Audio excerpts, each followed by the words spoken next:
Welcome everyone, this is Todd Price. I'd like to give you a quick update on the ministry and let you know how things are going and encourage you to continue to pray for the work that we're doing. It's been great to be back in the States for a couple weeks. We were able to come back to get our driver's licenses renewed and some medical and dental work done, and in the process, more importantly, be together with our families. So for our niece's wedding in Kansas City, and then the following weekend for the Memorial Day holiday, we were able to be together.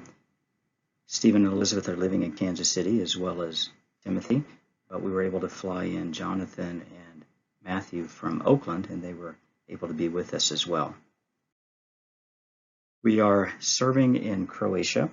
The spot on the map shown there is the city of Slavonski Brod, which is a town of about 60,000 people located in eastern Croatia on the Sava River near the border with Bosnia. The reason I've circled that whole area is because even though we live in Slavonski Brod, the translations that we're doing are for Roma living all throughout former Yugoslavia in the Serbo-Croatian speaking areas, so Croatia, Serbia, Bosnia, and Herzegovina, as well as Montenegro.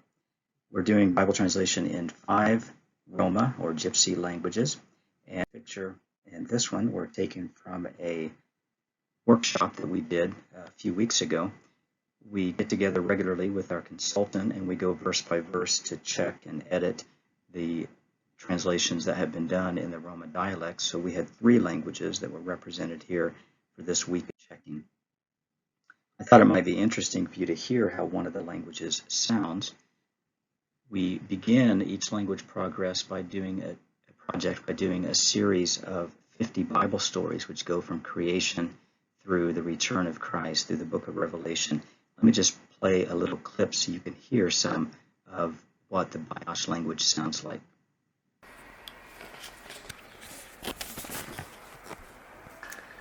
Făcătura Elși. Povești din Biblie făcătura Elși până la 2.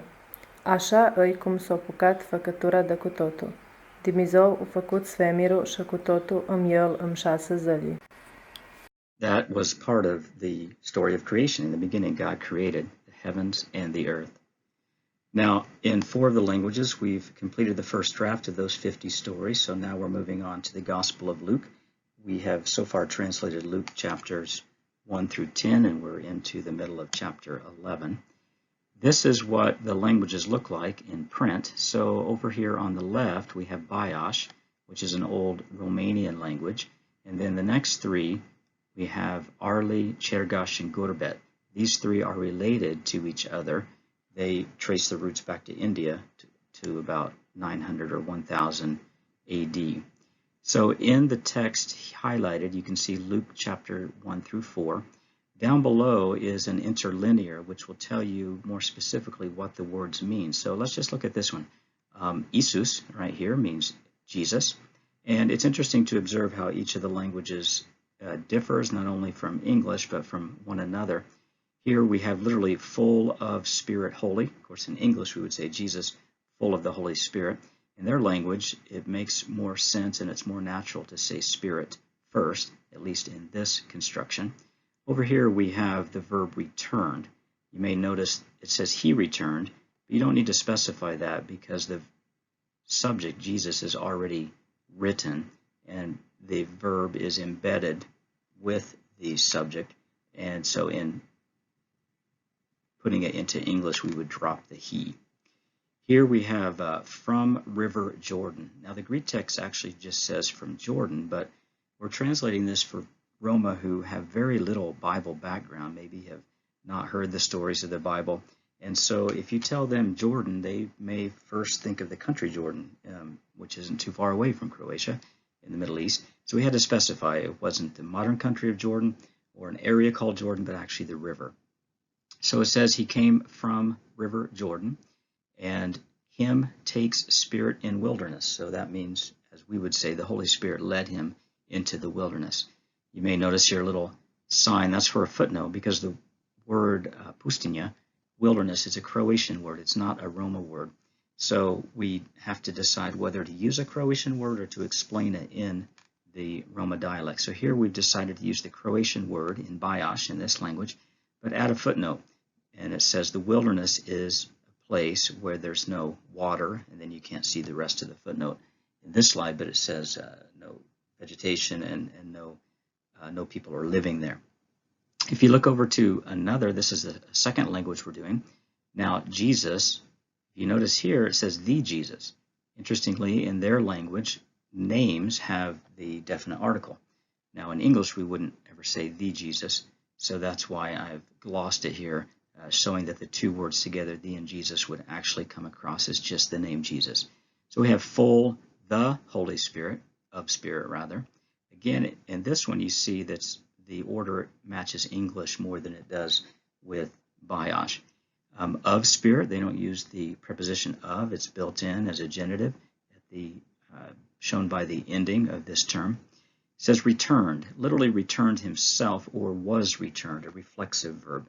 Once again, the way that each language expresses an idea may be quite different from what we have in English or even from some of the other Roma languages. So it says he was from River Jordan. Again, we had to specify which Jordan.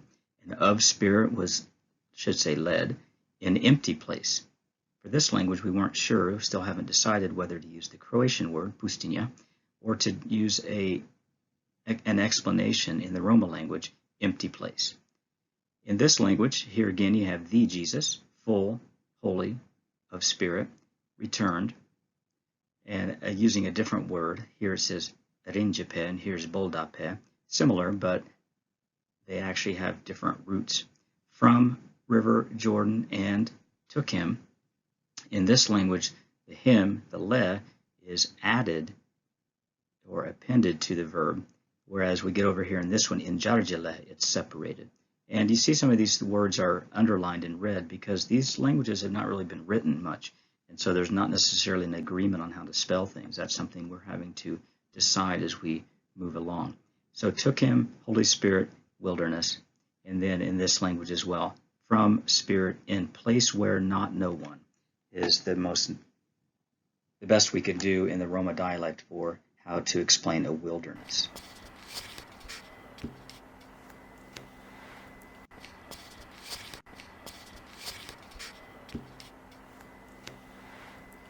Isus, plin de Duh Sfânt, s-a întors dăm rieka Iordan și-al duși Duhul pân pustinje.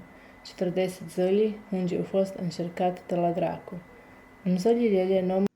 What you just heard was Luke chapter 4, first couple of verses in the Bios language. So we would appreciate prayer for the translators. The gentleman right here, Goran, he was a student of mine at the Bible Institute when I taught in Bosnia, and he's a Gurbet speaker. And this is his daughter, Naki, a mother of 3, and she is another Gurbet speaker. I didn't get a picture of it. You can just see the hands of his wife, Kada, and even though they're married, her native language, her mother tongue is different than his, and so she speaks, and she's doing translation with Sasha, who's also an Arli speaker. He recently finished Bible college and was married and has a little girl. Interestingly, her name is Ariella, same as ours, which is quite unique in that part of the world. And this picture, let me go back for just a second. Jana is a pastor of a church, and his wife Biljana. And then in this next picture, we have Nedjoko.